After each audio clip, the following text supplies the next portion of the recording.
एक गांव में 4 दोस्त रहते थे। वो चारों बेहद निकम्मे और कामचोर थे। वो चाहते थे कि हमें कोई काम भी ना करना पड़े और खाने पीने और रहने की हर चीज़ भी मैसर आती रहे। उन चारों में जो सबसे बड़ा था वो बहुत चालाक और ज़हीन का था।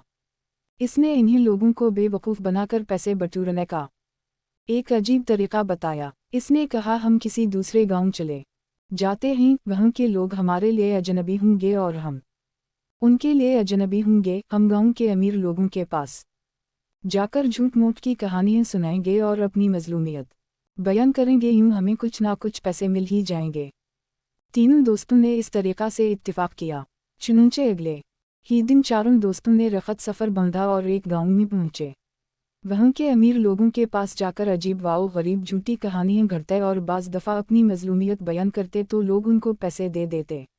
जब ये चारों गांव के अमीर लोगों को अच्छी तरह लौट लेते और गांव के लोग इनकी चालाकी और मकारी को समझने लगते तो ये इस गांव से भागकर किसी दूसरे गांव में पहुंच जाते और वहां के लोगों को बेवकूफ़ बनाने लगते। इस तरह इन्होंने अच्छा खासा माल जुमा कर ली था और झूठ बोलने में महारत हो गई थी। एक दफ़ा ये चारों यूं सफ़र करते करते एक दूर दराज के गांव में पहुंचे। वहीं एक होटल में इन्होंने देखा कि एक कोने में अमीर कबीर ताजिर बैठा हुआ है। इसके आसपास इसका कीमती सामान भी पड़ा हुआ था और इस ताजिर ने कीमती लिबास पहना हुआ था।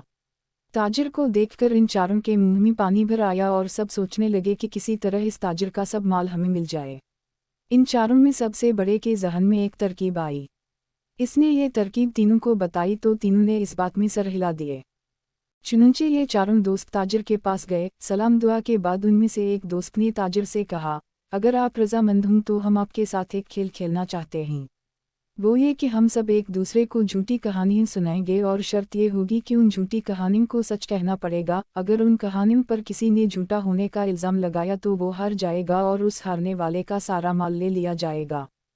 ताजिर ने कहा, वाह, ये खेल तो बहुत मज़ेदार होगा। मैं तैयार हूँ, अगर मैं हार गया तो ये सारा माल तुम्हारा हो जाएगा। चारों दोस्त ये सुनकर बहुत खुश हुए और सोचने लगे कि हम ऐसी ऐसी झूठी कहानियाँ इसको सुनाएंगे कि ये फ़ौरन पुकार उठेगा, ये झूठ है, ऐसा नहीं हो सकता, और हम जीत जाएंगे और उस ताजिर का सारा माल कब्जा में कर लेंगे। ज़रूरी है कि हमारे इस खेल में गांव या होटल का बड़ा भी मौजूद हो ताकि वो हार जीत का फैसला कर सके। ताजिर ने कुछ सोचते हुए कहा। चारों दोस्तों ने इस बात से इत्तिफाक किया। चुनांचे गांव के चौधरी को बुलाया गया और वो उन पांचों के साथ बैठ गया। पहले दोस्त ने कहानी शुरू की। कहने लगा, मैं अभी अपनी माँ के पेट में ही था, यानी पैदा नहीं हुआ था कि मेरी माँ और बाप सफ़र पर रवाना हुए। रास्ता में आम का एक दरख्त नज़र आया। मेरी माँ ने वहाँ रुककर मेरे बाप से कहा, मुझे आम खाने हैं, आप दरख्त पर चढ़कर आम तोड़ कर ला दें। मेरे बाप ने कहा, ये दरख्त किसी और का है और आम भी बहुत ऊपर लगे हुए हैं, मैं नहीं चढ़ पाऊँगा। लिहाजा मेरे बाप ने इनकार कर दिया। मुझे जोश आया, मैं चुपके से मुँह के पीठ से निकला और दरख्त पर चढ़कर आम तोड़े और लौकर मुँह के सामने रख दिए और वापस पीठ में चला गया। मेरी माँ अपने सामने आम देखकर बहुत खुश हुई और मज़े ले लेकर खाने लगी। पहले दोस्त ने कहानी सुनाकर ताजिर की तरफ सवालिया नज़रों से देखा। ताजिर ने कहा, वाह, क्या ज़बरदस्त कहानी है, मुँह के काम आए। ये कहानी कैसे झूठी हो सकती है? नहीं, ये बिल्कुल सच्ची कहानी है। पहले दोस्त ने जब ये सुना तो मुँह बनाकर एक तरफ बैठ गया। अब दूसरे दोस्त की बारी थी। वो कहने लगा, मेरी उम्र अभी सिर्फ 7 साल थी। मुझे शिकार खेलने का बेहद शौक था। एक दफ़ा मैं जंगल में गया, वहाँ अचानक मुझे दूर एक खरगोश नज़र आया। मैं इसके पीछे दौड़ पड़ा, यहाँ तक कि मैं उसके करीब पहुँच गया। जब मैं उसके करीब पहुँचा तो मालूम हुआ कि वो खरगोश नहीं बल्कि शेर है। शेर ने मुझे देखकर मेरी तरफ बढ़ना शुरू किया। अब तो मैं बहुत घबरा गया और शेर से कहा, देखो शेर भाई, मैं तो तुम्हारे पीछे सिर्फ इसलिए आया था कि मुझे लगा जैसे आप खरगोश हो, खुदा के लिए मुझे जाने दो। लेकिन शेर ने मेरी बात नहीं मानी और दहाड़ने लगा। मुझे भी गुस्सा आ गया और मैंने एक ज़ोरदार थप्पड़ शेर को मारा। शेर वहीं 2 टुकड़े होकर मर गई।